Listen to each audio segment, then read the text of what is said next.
Bom, nós estamos falando sobre a igreja, a família de Deus, e só para recordar uma base aqui, no Antigo Testamento, Deus criou a família humana, lembra? Ele criou a família humana, foi uma ideia de Deus isto. Criou a sua imagem e semelhança. E no Novo Testamento, depois, veja, quando Deus cria a família, é antes da queda, é quando tudo está perfeito. A comunhão com Deus não está interrompida, certo? Ele vem lá, ele conversa, bate papo todo dia. O negócio ali é Deus estar presente com o ser humano. E no Novo Testamento, depois da queda do homem, do pecado, Jesus vem, ele morre, ressuscita, nos dá o Espírito Santo, e depois da ressurreição de Jesus e da sua ascensão, Deus cria a igreja, e a igreja nasce como, Atos capítulo 2, ela nasce enviando o Espírito Santo dentro dos corações de todos os que creem. Então, Deus cria a igreja é a família de Deus. Então Deus cria duas famílias, e as duas famílias que Deus criou, você percebe, Deus quer estar junto e presente, fazendo parte, amém? Está claro isso não? Deus quer fazer parte da família quando Ele cria lá no Éden, quando estava tudo pronto, e Deus quer fazer parte da sua família espiritual, a igreja, por meio do Espírito Santo, no Novo Testamento. Então, igreja e família é a criação de Deus, por isso que nós falamos que nós somos uma igreja-família. Igreja, família de Deus. Outra coisa que nós temos repetido é que o Pai quer que você ouça os pensamentos dEle a seu respeito. Salmo 132, 139 diz: os teus pensamentos sobre mim são incontáveis. O que Deus pensa de você de bom é maravilhoso. Às vezes nós temos um monte de pensamentos ruins acerca de uma outra pessoa, já percebeu? Quando a gente tem dificuldades com uma pessoa, eu sei que isso não acontece com você, isso aconteceu comigo, não é isso? Quando você não fica tendo um monte de pensamentos sobre as pessoas, você fica pensando que ela vai fazer isso, pensando. Agora imagina isso no reverso, Deus pensando coisas boas sobre você, pensando como pode cuidar de você, como pode surpreender você. É coisa que pai pensa para filho. Então o pai está sempre pensando, ele quer que você ouça os pensamentos dele, porque Jesus afinal morreu na cruz para reconciliar a gente com o Pai, não é verdade? E Deus, para falar conosco, Ele tem a sua palavra e o seu Espírito Santo. E se a gente juntar os dois, começamos a ouvir a Deus. Tem a sua palavra e o seu Espírito Santo. Se juntamos os dois, começa a ouvir a Deus. E também tem outras pessoas cheias do Espírito Santo. Então, por exemplo, se a gente junta numa célula, um grupo de pessoas, nós ouvimos a Deus ali. Não é verdade? Essa semana tivemos um encontro no local de um amigo nosso. Ele tem um local de eventos, que no momento não está tendo eventos, não é verdade? Está passando uma situação difícil, mas ele nos chamou lá para tomar um café, foi tão legal, aprendemos uns com os outros. Porque quando nós estamos com pessoas que conhecem a Deus, nós ouvimos coisas de Deus, amém? Então se você junta pessoas que amam a Deus juntos, você vai aprender, você vai ouvir pensamentos de Deus ali. Se você junta a palavra com o Espírito Santo, você vai ouvir os pensamentos de Deus ali. Mas é uma coisa que a gente escolhe. A gente se escolhe se isolar, a gente não vai ouvir a Deus, não é? E então, por isso que a igreja não é um lugar onde se vai, mas uma família aonde se vive, amém? Uma igreja não é um lugar onde se vai, é uma família onde nós desfrutamos de vida. E hoje nós vamos falar sobre deixar de ser criança, porque assim, a gente gosta de criança, né? Eu gosto muito de crianças. Dei aula no ministério com crianças há muito tempo, inspirado pela minha esposa, e cheguei a liderar o ministério com crianças. Depois eu também fui diretor de uma escola, e assim, crianças, é muito legal trabalhar com as crianças. Elas são honestas, falam a verdade, elas leem você com uma facilidade absurda, elas olham e te leem fácil, não é? E, só que assim, se os meus filhos, depois de 30 anos, ainda fossem crianças, eu estaria preocupado. Você não estaria? Você estaria correndo atrás de médico, porque afinal de contas, não é? A gente não quer que os filhos sejam crianças para sempre. Só quando a gente é vô, né? Quando a gente é vô, a gente quer que eles sejam crianças para sempre, os netinhos. Mas isso é outra coisa. Então, como é que a gente deixa de ser criança? para sempre e cresce. Para isso eu vou fazer uma pergunta. Vamos supor, é uma pergunta que você pode inclusive depois pensar com mais calma, talvez aqui não tenha tempo. O que você mais gosta e o que você menos gosta em outra pessoa? Pensa aí, se quiser anotar. Ninguém mais anota, ninguém mais traz caderno, hoje tem celular, a pessoa prefere digitar, mas... O que é que você mais gosta em outras pessoas? Eu gosto quando eles são gentis, eu gosto quando a pessoa fala a verdade. O que é que você menos gosta em outra pessoa? Não é difícil, né? Tranquilo? Vamos dar um exemplo aqui, vamos fazer uma enquete. Muito bom. Serginho, o que é que você mais gosta numa outra pessoa? Fala com força para bloquear a barreira da máscara. A gentileza, cuidado. Muito bom. Maravilha. Deixa eu perguntar aqui. Gente, não consigo ver, agora consigo. É problema mesmo? Camila, o que você menos gosta nas outras pessoas? Menos? Falsidade.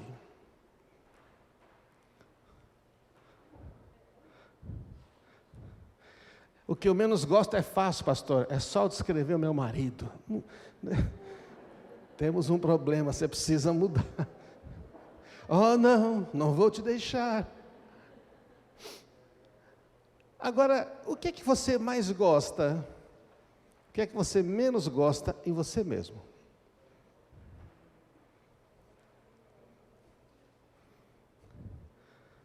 Você mesmo.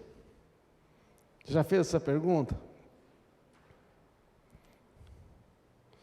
Essas duas perguntas vão ficar de lição de casa, porque elas apontam para uma coisa que nós queremos falar hoje.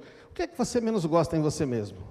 Não fala que é o nariz, que é o cabelo, não estou falando dessas coisas. Tá?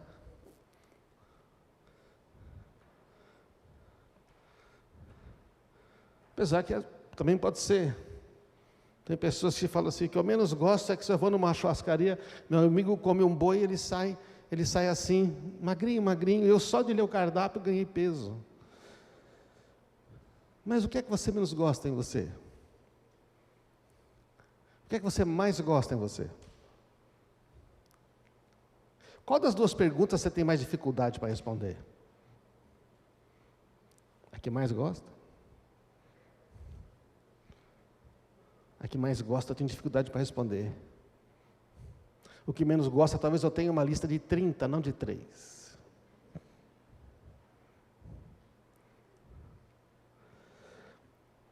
O que foi mais fácil responder? A pergunta sobre os outros ou a pergunta sobre você mesmo? O que foi mais fácil?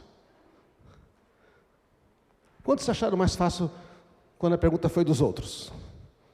Nossa, tem alguns honestos. Quando acha que foi mais fácil responder sobre você mesmo? Alguns. E metade não quer responder. Foi difícil igual? Nunca tinha pensado a respeito? Vou dizer, essas perguntas você pensa o tempo todo a respeito, você sabia? Você acorda dizendo que você não gosta em você, você vive o dia inteiro pensando no que você não gosta nos outros, que você não gosta da sua mulher, do seu marido, dos seus filhos. A gente pensa nisso o tempo todo, gente. É que a gente não presta atenção. Mas a maioria aqui, como previsto, tem dificuldade em responder sobre si mesmo. Porque, vamos responder essa pergunta aqui. Alguém vai dizer, eu vim aqui procurar respostas. Fala, pois é, mas sabe que Jesus, quando ensinava, ele mais fazia pergunta que resposta? Você sabia que a melhor maneira de ensinar é fazer pergunta? Porque aí a mente do outro não fica dormindo. Se eu não fizer pergunta aqui, você dorme, porque eu já pensei tudo, né? Inclusive fiz para mim essas perguntas. O quanto você gosta de você mesmo? Se você fosse fazer uma escala.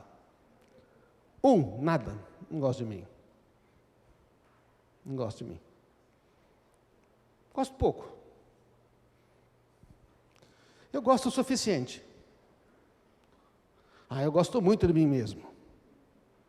Eu gosto demais, eu sou o tal. Eu sou o cara. Eu sou a mulher. Não, sou eu. Não é uma piada. O quanto você gosta de você mesmo? Para que lado você está?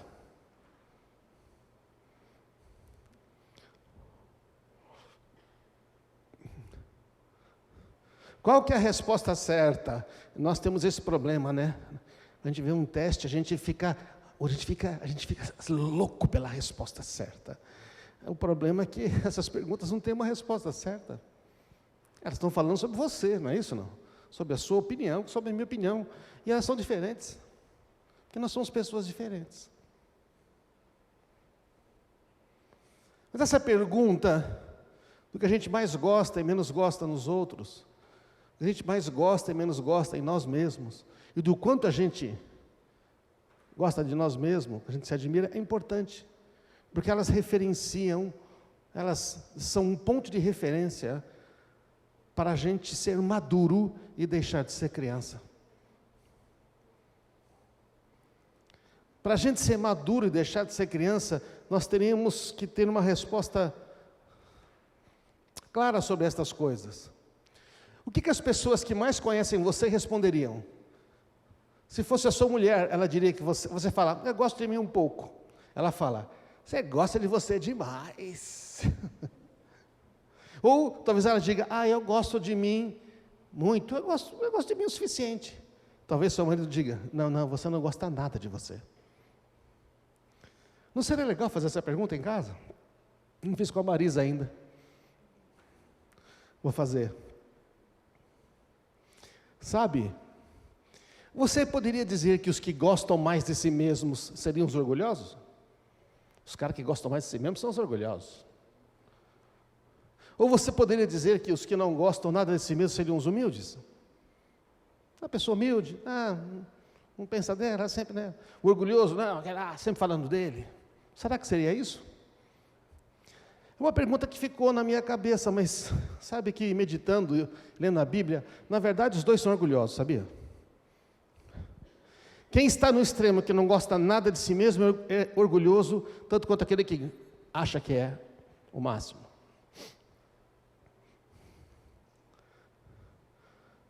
Eu falei, por quê? Porque a questão, parece muito importante, nós estamos falando sobre crescer, deixar de ser criança. Quem não gosta de si mesmo, nunca, não gosta, está dizendo assim, Deus, o Senhor fez uma porcaria, uma coisa errada.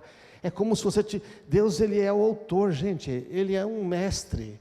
Ele fez a criação, os pássaros, tudo.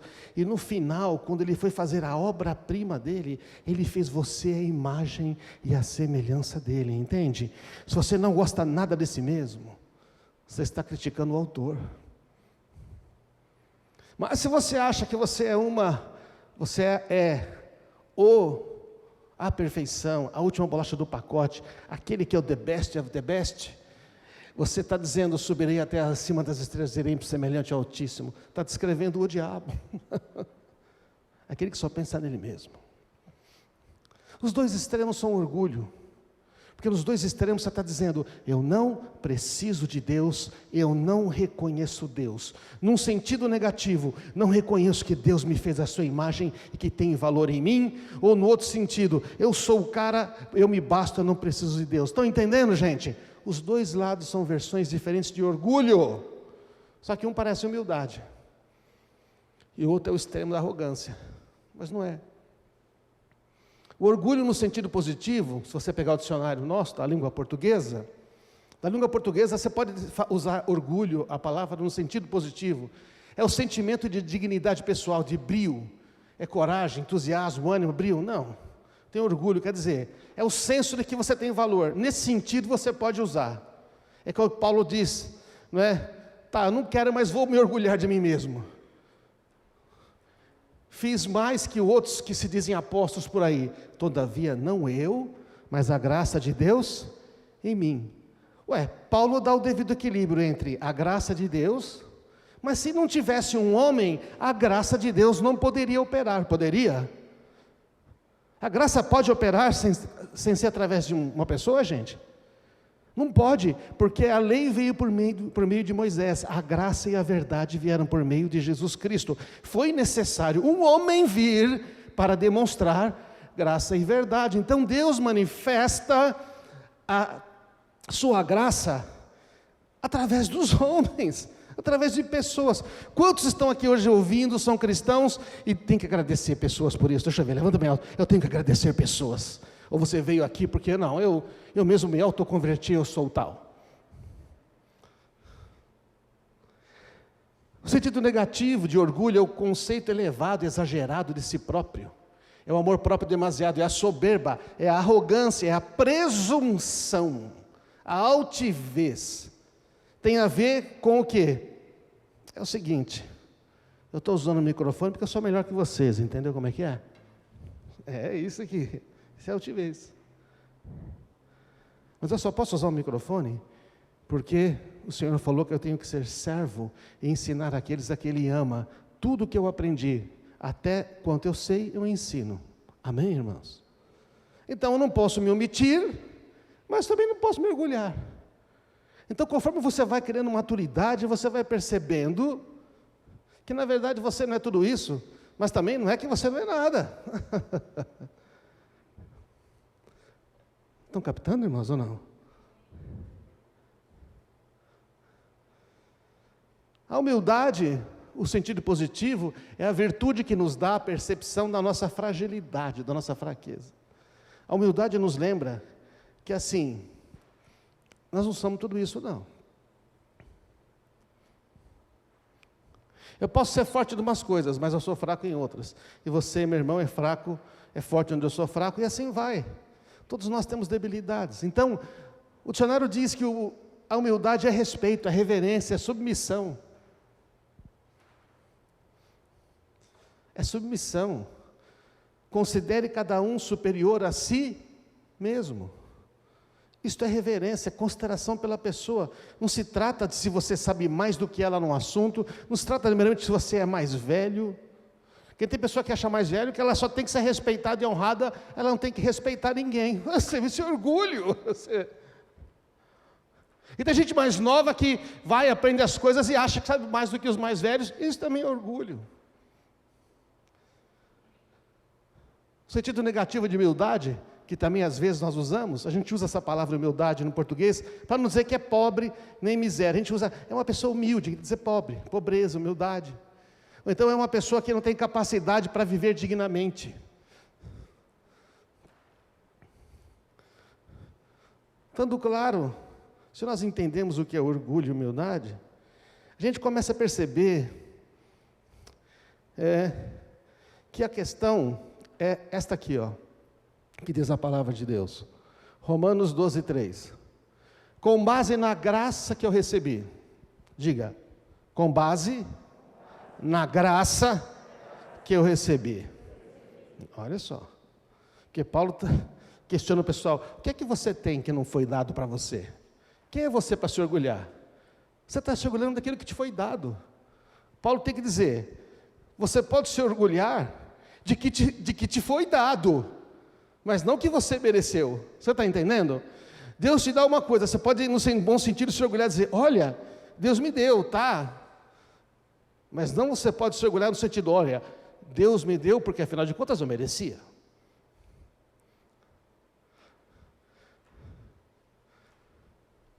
Com base na graça que eu recebi, dou a cada um de vocês a seguinte advertência. Paulo está dizendo, não é que eu sou melhor que vocês, hein? Não é que eu sou orgulhoso, tá? Mas com base na graça que eu também recebi. Percebe a diferença? Estão entendendo claramente? Eu quero dizer para vocês uma coisa.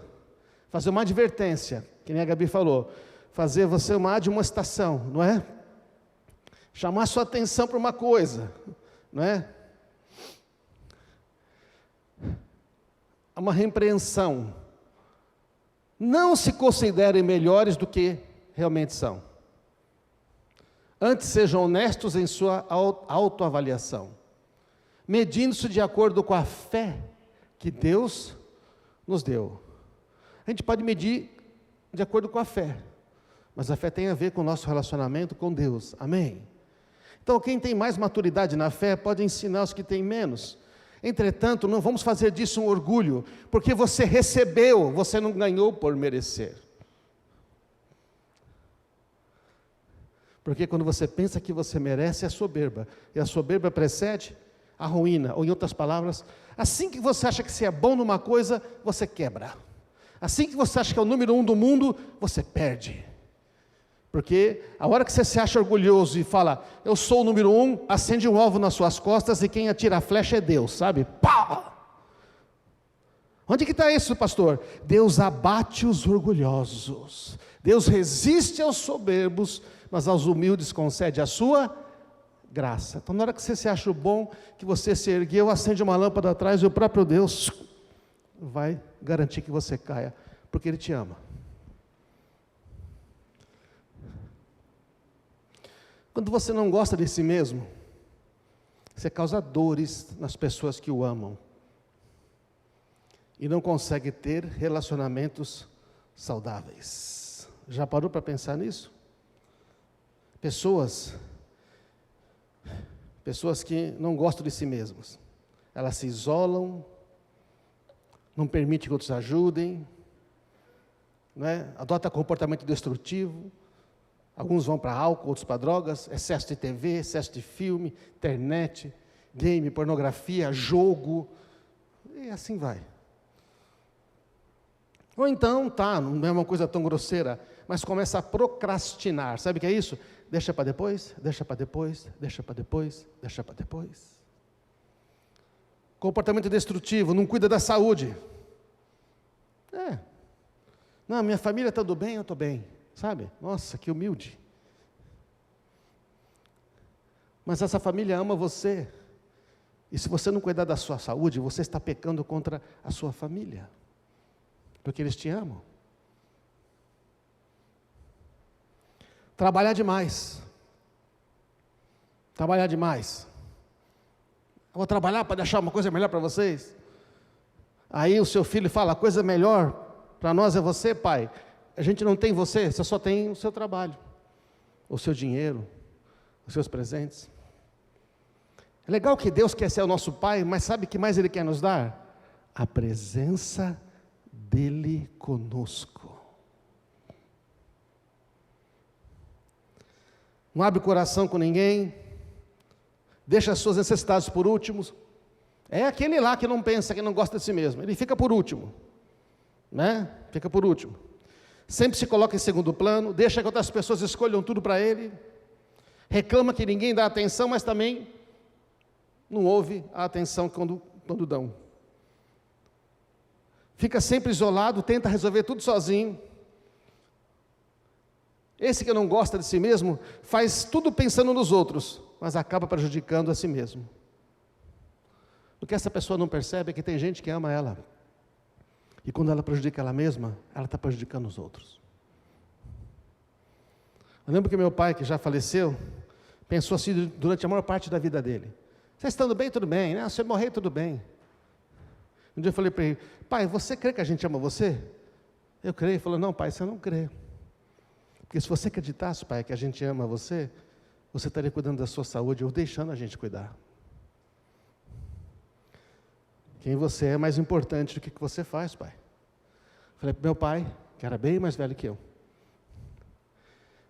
Ele se tornou cristão, se arrependeu, batizei meu pai.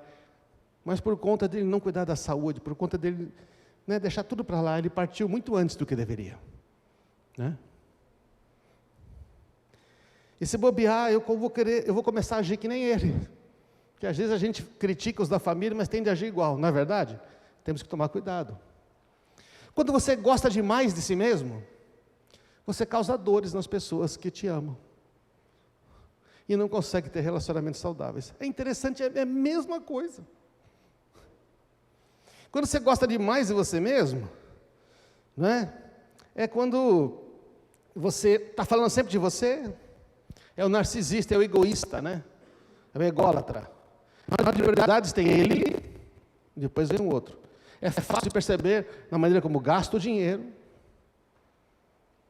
Ele vê uma coisa, vai lá, torra, gasta e compra, estava precisando. E a mulher esperando ter um dinheiro em casa, e o cara foi lá e gastou. Ou vice-versa. Os outros sempre têm que fazer do jeito que ele quer. As coisas têm que ser do jeito que ele quer, do jeito que ela quer. Se essa pessoa não aprendeu sozinha, ninguém pode ensinar. Você tenta ensinar, ela fala, não. Se ela não aprendeu por ela mesma, você não ensina, porque ele é the best, ela é o máximo. Se a pessoa não descobriu sozinha, ela não aceita a opinião, o conselho do outro. Ela faz uma coisa, alguém tenta dar uma opinião, nossa, mas é uma dificuldade, por quê? O orgulho, não pode, ele tinha que saber, ela tinha que saber. Critica os outros muito facilmente, mas tem dificuldade para enxergar os próprios erros. As coisas são boas quando ele faz. Quando os outros fazem, mais ou menos. É uma pessoa egoísta, centralizada em si mesma, gosta demais de si mesmo, tem uma avaliação muito superior do que deveria. Suas necessidades são sempre atendidas antes dos outros. Tudo que ela faz pensando nela primeiro. E depois dos outros. Isso magoa as pessoas, isso afasta as pessoas. Estão comigo aí, irmãos? Estão acompanhando? Estão percebendo que os dois sempre estão, as dois estão sempre destruindo os relacionamentos. Falta o equilíbrio. Os dois extremos são ruins. Não conseguem se relacionar consigo mesmo, não conseguem se relacionar com o próximo, não conseguem se relacionar com Deus, o Pai. Por isso que os 10 mandamentos são, primeiro conhece o Pai, depois é a família, relacionamento com o Pai, depois com a família, pai, mãe, irmãos, depois com o próximo. São os 10 mandamentos, a sequência. Maturidade tem a ver com relacionamento. Não é com quanto você sabe, não é com quanto inteligente você é, quanta grana você ganhou, como esperto. Isso não é maturidade, isso é só habilidade. Não confunda habilidade com maturidade, tá? Não confunda habilidade com maturidade. Não confunda idade com maturidade. A maturidade se expressa nos relacionamentos. Como eu me vejo. Lembra das perguntinhas? Aquelas perguntinhas dão uma nota de quão maduro nós estamos. Como quem eu sou para Deus, quem eu sou para a minha família, quem eu sou para o meu próximo. Meus irmãos na igreja, meus colegas de trabalho, quem eu sou na sociedade.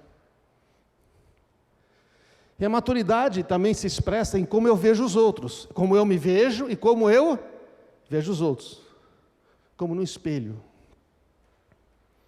Quem é Deus para mim? É que nem nós cantamos na música aqui, estávamos cantando para Deus, não é verdade? Não? Estávamos cantando para nós mesmos, né? Nunca me deixou. Cantando para Deus, mas nós somos o beneficiário. Aí nós cantamos depois, oh não, nunca te deixei. Pela graça que me foi dada, eu nunca vou te deixar. Aí sim, amém? Aí está equilibrado, Quem é Deus para mim, quem é minha família para mim? Que a sociedade, a igreja trabalha para mim? Quem eu sou para minha família? Você é importante para a sua família, eles te amam. Quando você não cuida de você, você machuca eles.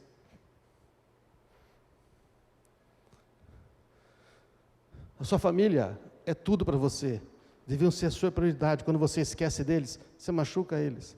Percebe como precisamos de um equilíbrio, irmãos? Amém? E este equilíbrio chama-se maturidade, é deixar de ser criança. Uma criança é aquela que, ou ela quer tudo para ela, ou ela quer, não quero nada. Criança.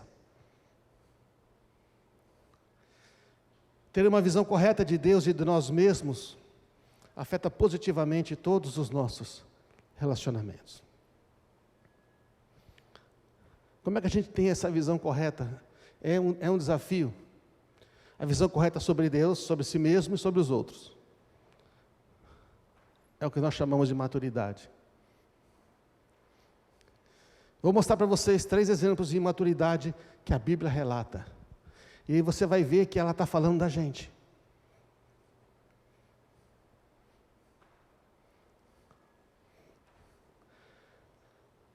A A imaturidade dos Efésios.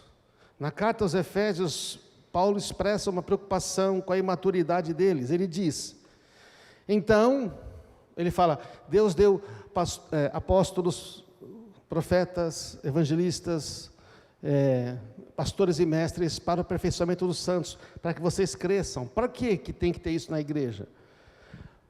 Para não sermos mais imaturos como crianças, serem levados de um lado para outro, empurrados por qualquer vento de novos ensinamentos. E também não seremos influenciados quando nos tentarem enganar com mentiras astutas. Em vez disso, falaremos a verdade em amor, tornando-nos em todos os aspectos cada vez mais parecidos com Cristo, que é a cabeça. Crescer é se tornar cada vez mais parecido com Cristo. Ele está falando para os Efésios, vocês têm um problema. Os caras falam uma novidade aqui, agora é isso aqui, agora é aquilo ali, agora vamos para cá. E está cheio dessas manias com os crentes, não é verdade? Não. Uns anos atrás era um negócio do riso, negócio que cai pó de ouro, dente de ouro, cai para frente, cai para trás, tomba, pula, levanta, desce, sobe, e tudo. Aí fica todo mundo correndo, fala, gente, isso não é o principal. E fala de um jeito, e fala do outro. Agora a gente pinta a igreja de preto. Né? Alguns falam, essas igrejas que pintam de preto não são da Bíblia. Aí alguém falou, a gente pinta de preto. Você já reparou que todo anfiteatro é pintado de preto? Onde você vai? Qualquer sala. Por quê? Para dar o destaque no que está no centro, especialmente quando você tem que filmar. Como hoje tudo é filmado, tudo tem que ter câmera, né? O fundo preto ajuda, porque ele esconde as coisas. São mais simples assim, entendeu? Mais simples assim. Não tem nada a ver se é ou não é. Não é moda, mania, mas tem gente que usa como moda. Sabe, quantas vezes existem modas, besteira, e as pessoas vão para cá e vão para lá, sempre caçando as novidades, e não chega, não cresce. A outra imaturidade é dos coríntios, uma igreja que tinha muitos dons, uma igreja que Paulo eles têm lá dons espirituais, olha o que ele diz, irmãos, não pude falar a vocês como espirituais, mas como a carnais, como a crianças em Cristo. Eu não sei se vocês são carnais, são gente que nunca nasceu de novo, ou se vocês são bebês em Cristo, nasceu de novo, mas não estão aprendendo nada. Falou, não dá nem para diferenciar, porque vocês são tão infantis, que o que vocês fazem igualzinho que este mundo ímpio faz, que não dá para saber, não dá nem para saber se são crianças, se são carnais, está confuso. Dê-lhes leite no alimento sólido, porque vocês não estavam em condições de recebê-lo. E vocês ainda não estão em condições, porque são carnais. Porque, visto que a inveja, olha a coisa que é característica de imaturidade, de criancice. Inveja, divisão, inveja e divisão entre vocês. Não estão sendo carnais, agindo como mundanos? Não gosto daquele, eu prefiro esse, eu prefiro o outro, gosto daquele outro. Ai, não sei o que, esse é melhor que aquele, que não sou melhor que o outro. Isso é coisa de criança. Amém, irmãos? Coisa de criança. Paulo está dizendo, olha, eu não tenho tempo para detalhar o texto aos Coríntios. A imaturidade dos hebreus convertidos, da carta aos hebreus, falando para aqueles que eram judeus, olha o que ele diz. A esta altura, você já deveria ensinar outras pessoas. Há quanto tempo você ouve palavra e mensagem? Há quanto tempo você vem na igreja, lê Bíblia, mas ainda vem como criança, sempre quer receber alguma coisa, e se não dão aquilo do jeito que você quer, não, fica bravo. Gosta daquela música, quero ser como criança. Mas a música não está dizendo que é para ser criança, é ser como criança. Está fazendo a comparação de Jesus que diz, se vocês como crianças não chamarem Deus de Pai e desejarem o leite espiritual para crescer, vocês nunca vão crescer. Eu tenho uma netinha nova, ela deseja o leite da mãe, que a bichinha mama, já engordou 1 quilo, porque ela quer crescer. Mas tem gente que nem leite mais quer, são sempre crianças. A esta altura já deviam ensinar outras pessoas. E, no entanto, preciso que alguém ensine novamente os conceitos mais básicos da palavra de Deus. Ainda precisam de leite e não podem ingerir alimento sólido. Sabe qual é a reclamação aqui de Paulo, dessa carta, não sabemos se é de Paulo, né, aos Hebreus? É que eles ouviam, mas não queriam aprender. Eles ouviam, mas não colocavam em prática. Eles ouviam, vamos ver. Quem ouve, ouve, nunca põe em prática, fica sempre criança, não aprende. Quem se alimenta de leite ainda é criança e não sabe o que é justo, não sabe discernir a verdade. O alimento sólido é para os adultos, que pela prática constante são capazes de distinguir entre o certo e o errado. E aí você pega pessoas na igreja que são crianças, que parece que entendem alguma coisa, estão lá tantos anos, aí você manda elas fazerem um trabalho, pede para liderar uma célula, pede para ajudar numa coisa, e aí logo que tem um probleminha, já fica tudo bicudo, não sei o que eu quero, aí eu vou embora. Isso é atitude de criança. Você imagina, eu peço para alguém me ajudar aqui, eu peço para a banda aqui, eu nunca peço música. Vamos supor que um dia eu chego aqui, peço para o bispo uma música e tal, e peço um negócio, e peço aqui para o Rick cantar uma música, ou para o Robert aqui, e aí eles falam tudo mais, eu falo, amigão, sabe o que é? Acho que não devia ser feito assim, devia fazer assim, vocês cantaram assim, mas não é. Quem é você? Você não é ministro de música? Quem é você para falar isso? Você não entende nada. Quer saber de uma coisa? Vejo que eu não estou mais necessário nessa igreja. Isso seria uma atitude de criança. Falei deles, dei exemplo, mas não é, tá? É um exemplo. Mas quanta criancice tem ou não tem? O que a gente faz então? Quer saber de uma coisa? Não é, quem não junta conosco, espalha. É bom que foi. Outra criança. Orgulhoso, acha que sabe mais que os outros. Faltam pais. Sabe por que faltam pais na igreja, meus irmãos? Porque ainda são crianças, não chegaram a ser jovens ainda, para chegar a ser pais. E por último o exemplo dos Gálatas. O exemplo dos Gálatas é tremendo. Deixa eu perguntar uma coisa para vocês, diz Paulo. Receberam o Espírito Santo porque obedeceram à lei ou porque creram na mensagem que ouviram? Será que perderam o juízo? Seus cabeça dura. Tendo começado pelo Espírito, porque agora procuram se tornar perfeitos por seus próprios esforços, ou na carne. Paulo está dizendo, vocês começaram bem, cresceram no Espírito Santo. E quando vocês começaram a crescer, vocês começaram a ouvir, não, que tem que ser judeu, tem que circuncidar, tem que obedecer à lei. Começaram a dar ouvido a um monte de papagaiada, começaram a abandonar os fundamentos que foram ensinados. Coisa de criança. Criança é o seguinte, você dá um negócio para ela que vale R$1.000, depois você fala, quer trocar por esse cartão rasgado? Olha, ele é vermelho, o que a criança faz? Quero. Parece o programa do Silvio Santos que tinha, né? Quer trocar? Quero. Paulo dizendo, vocês são o quê? Vocês estão trocando o Evangelho por algo inferior. Estão entendendo, irmãos? Deus está dizendo, você é meu filho. Você está trocando a sua identidade de filho por algo inferior. E aí você não avança. Paulo está dizendo, será que vocês perderam o juízo? Não pode ser uma coisa dessas. Portanto, olha o que ele diz aqui. Pensem da seguinte forma.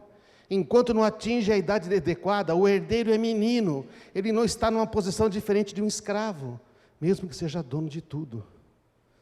Ele está fazendo uma comparação. Se você, sabe quando o cara hereda uma herança muito grande, quando é menor de idade tem que ter um tutor.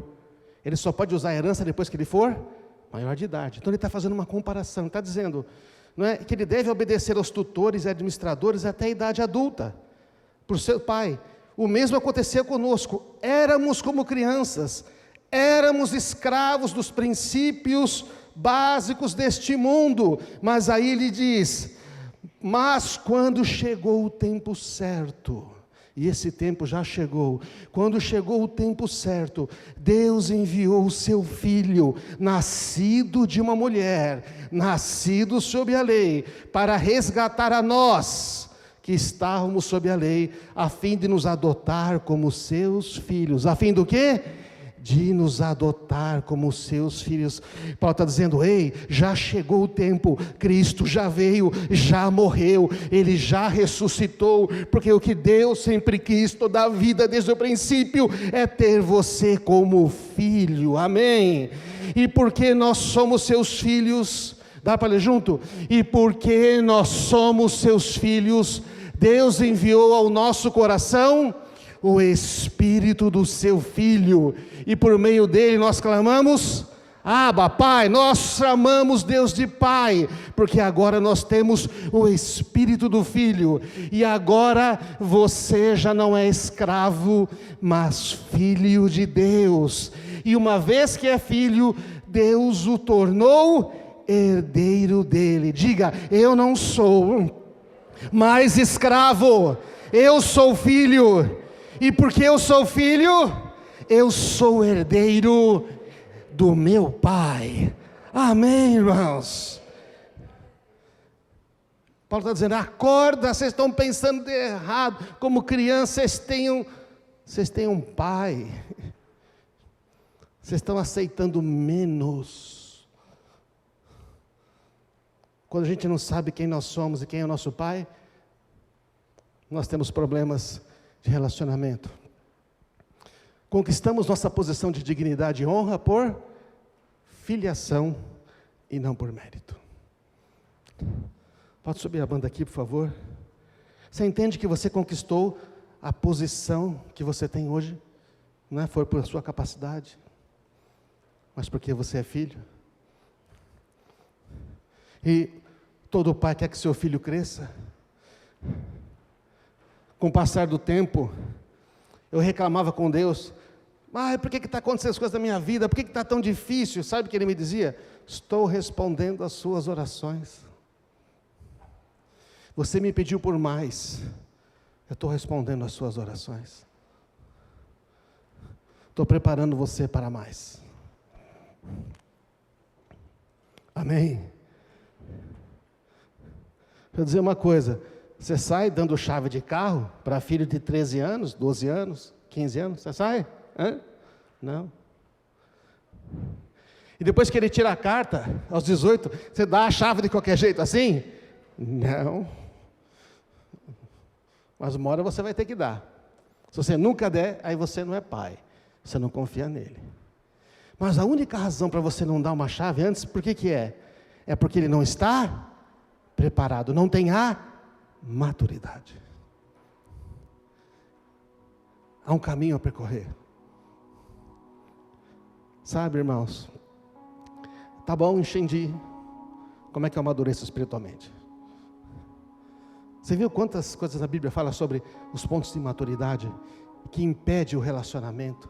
Toda aquela brigaiada que Paulo está resolvendo nas igrejas é porque as pessoas não têm maturidade. A falta de obreiros na igreja é porque não há maturidade. Todo mundo acha que tem que receber, acha que, eu não sei fazer nada. Olha lá, nunca vou cantar que nem fulano, nunca vou falar que... Quem disse que Deus chamou você para isso, filho? Quando eu comecei a servir na igreja, não tinha a mínima pretensão de pregar a Bíblia em púlpito e ser pastor, não tinha a mínima. Para fazer isso, tive que fazer um esforço muito grande. Às vezes Deus pede não o que você gosta, mas o que você precisa. E se Deus pede algo para você, Ele já botou em você a capacidade, ela está aí dentro, ela precisa ser desenvolvida, amém? Mas se você não passar pela morte, se o grão de trigo caindo na terra não morrer, fica ele só. O que é a morte?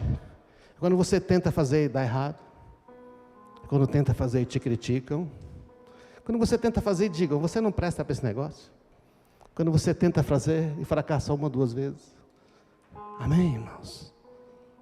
Quando você tenta fazer e não sai direito, e o pai está lá dizendo, nunca vou te deixar.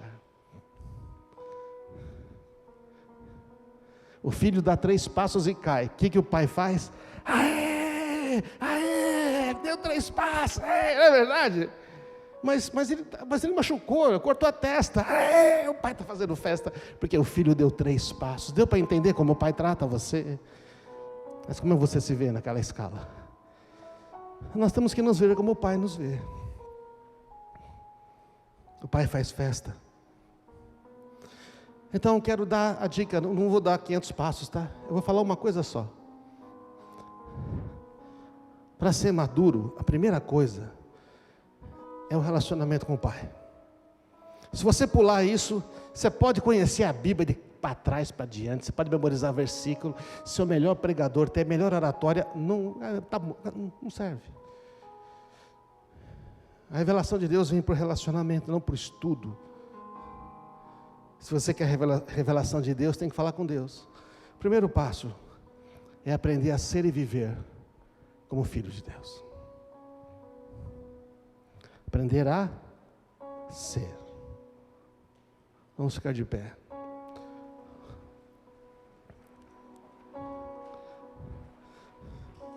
Quero fazer com você agora, exemplo que a gente fez com a música que nós cantamos ela invertida, que cantamos para o Pai. Quero fazer com você um exercício simples, que você pode fazer todos os dias. Que eu aprendi a fazer, eu tenho que fazer sempre. A primeira coisa é ser e viver. Como é que você é filho de Deus? Como é que a gente é filho de Deus? O que você tem que fazer para ser filho de Deus? Me fala, Alissa, quais são as 565 coisas que você tem que fazer para ser uma filha de Deus? Hã? Quais são as coisas? Só uma coisa. Como é que você faz para ser filha do seu pai? Só nasceu. Para ser filho de Deus, você precisa nascer de novo, só isso. Como é que nasce de novo?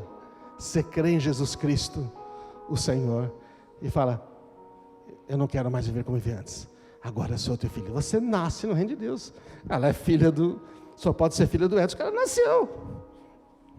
A gente nasce. E o que é que tem que fazer? Nada. Ele faz, ele transforma você, te dá um novo coração e uma nova mente. Amém? Você já tem um novo coração, uma nova mente, então você já é filho de Deus. Porque se você não for filho de Deus, o resto você não consegue praticar. Você só consegue crescer como filho de Deus se você nascer primeiro filho de Deus. Nasce de novo. Diz assim: Senhor, me arrependo de viver uma vida de escravo. Hoje eu entrego a minha vida totalmente a Ti. Creio que o Senhor Jesus morreu por mim, ressuscitou por mim e me deu o Espírito Santo. Pá, nasceu na família de Deus. É pela fé. Você pode sentir, pode chorar, pode não chorar, pode arrepiar, pode pular, pode não pular. O interesse é a sua fé, a sua convicção. Amém? Coloca a mão no seu coração. Se você não é filho de Deus, agora você vai ser. Se você é, você vai agradecer por ser. Se você é, comece a agradecer. Fala: obrigado, Pai, que eu sou teu filho. Obrigado porque eu nasci na tua família. Obrigado, eu te agradeço. Estou tão feliz porque eu já sou filha de Deus. Só agradecer. Se você não é, diga: hoje, Pai, reconheço que o Senhor me quer por filho. Me arrependo de viver como um pecador. Me arrependo de viver escravo. Hoje eu te recebo na minha vida como Pai. Te recebo na minha vida como Senhor. E recebo a Ti, Espírito Santo, meu amigo, aquele que estará sempre comigo. Amém. Anota esses nomes, Pai, no Teu livro, que fizeram esta simples oração. São Teus filhos. E agora, para viver, se você já não é escravo, mas é filho, você é herdeiro de Deus. Uma das vantagens de ser herdeiro de Deus é que tudo que você precisa já é seu. Agora, eu queria que você pegasse a sua Bíblia, ou ligasse ela, mas sem as redes, tá? E eles, deixando as redes, seguiram a Jesus. Então deixe as redes. Agora você vai pegar a Bíblia. Abre em Efésios, capítulo 1. Conhecer a Pai, toma aqui na prática da administração. Porque para crescer, você precisa ser filho. Precisa conhecer o Pai. Se você não conhecer o Pai, você não vai crescer. Filhinhos crescem junto com os papais, não é verdade? Não. Minha netinha está crescendo lá porque está do lado da mamãe e do papai, senão ela não vai crescer. Precisa aprender a falar com o Pai. Aprender a falar com o Pai. Diga isso. Aprender a falar com o Pai. Isto você deu o sinônimo do que significa oração. O que é oração? Aprender a falar com o Pai. Imagina se o Gustavo chegasse para mim, né? E eu sou o Gustavo, o Henrique aqui é o César. Amantíssimo Pai César, ó digníssimo, eis que venho na tua presença para te pedir, ó grande Pai. Não soa ridículo, não soa? Soa ridículo. Abba, diga Abba. Abba é um termo usado para se referir carinhosamente. Pai. Não é chegar a falar, e aí velho, e aí coroa, não.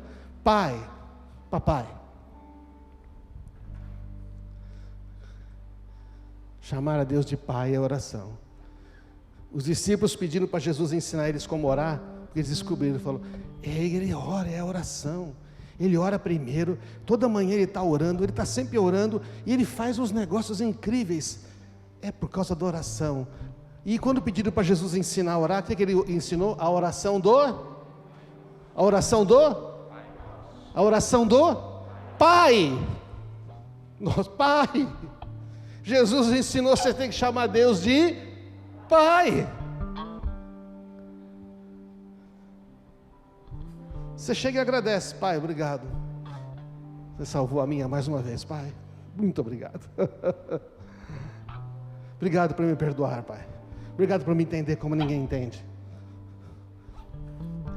Deveria ser assim entre os pais e filhos na terra, mas nós não somos perfeitos, mas o Pai é.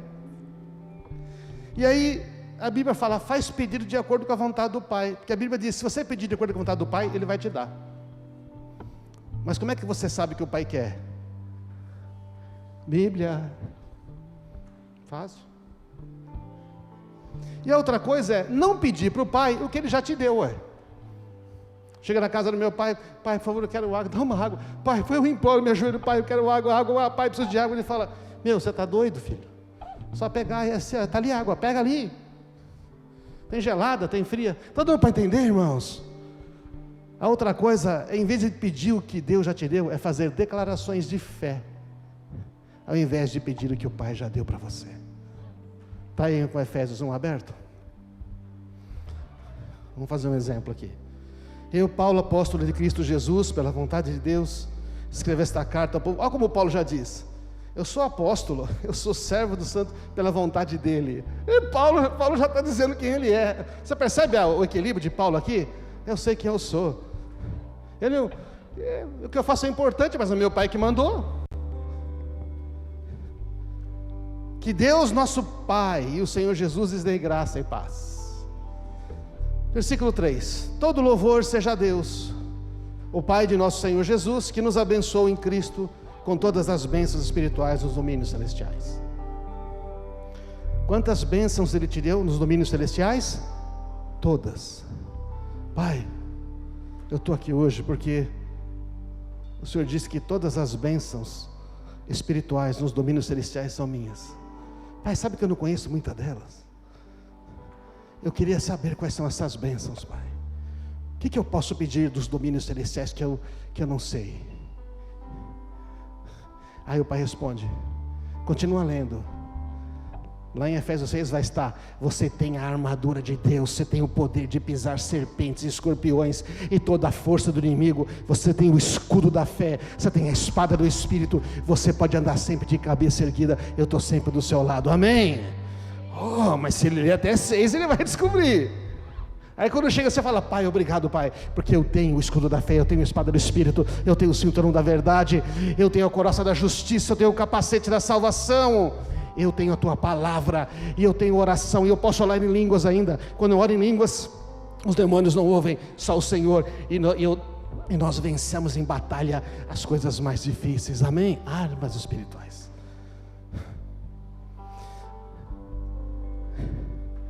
Então, eu não posso pedir a armadura de Deus, posso? Não, eu só posso vestir, porque ela já é minha. Estou acompanhando, irmãos? Versículo 4, mesmo antes de criar o mundo, Deus nos amou, nos escolheu em Cristo, para sermos santos e sem culpa diante dEle.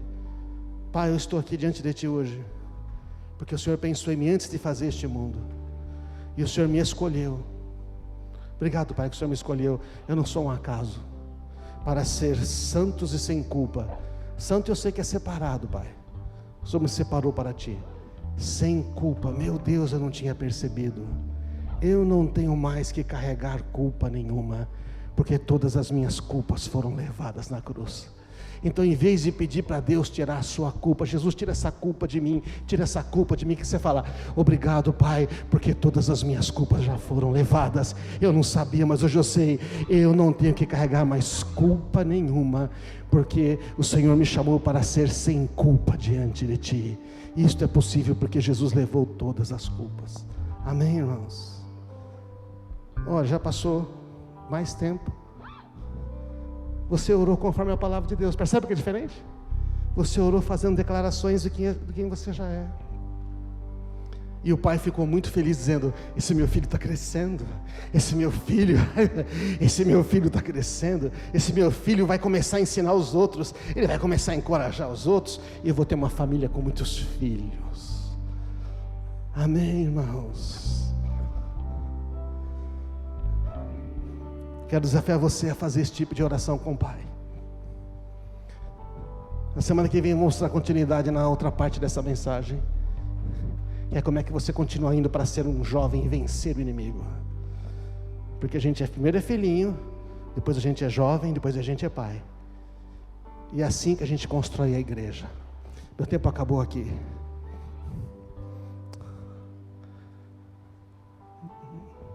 Escolhido fui, o meu nome me chamou de novo. Começa de novo. Antes de nascer, projete a letra. Escolhido fui, o meu nome me chamou. De novo nasci em sua família. O seu sangue me comprou. Do início de novo, vamos ler com calma a letra, olha. Melodia, ele me encontrou, me cercou com uma canção que me libertou dos meus inimigos, dos meus medos, me salvou. Eu não sou mais escravo do medo. Eu sou filho de Deus. Eu não sou mais escravo do medo. Eu sou filho de Deus. Antes de nascer, escolhido fui. Efésios. Por meu nome ele me chamou. De novo nasci em sua família. O seu sangue me comprou. Eu não sou mais escravo do medo. Eu sou filho de Deus. Eu não sou mais escravo do medo. Eu sou filho de Deus. E diga agora assim, só nos instrumentos, quando vai tocando, diga: e eu sou. Eu vou repetir a Bíblia para você, pode confiar. Diga: eu sou filho de Deus, e por isso eu sou herdeiro de Deus. Herdeiro de Deus. O meu Pai sempre me ouve por causa da graça de Jesus. O meu Pai sempre está de braços abertos, porque Ele me ama. Ele me escolheu para ser santo e sem culpa, sem culpa. Hoje eu jogo fora todas as culpas que eu vinha carregando, que eu já fui perdoado. Eu não tenho mais que levar culpas. Eu sou filho de Deus. Aplauda Ele bem forte, aplauda Ele. Grita para Ele, fala: obrigado, Pai. Obrigado pela Tua graça. Obrigado.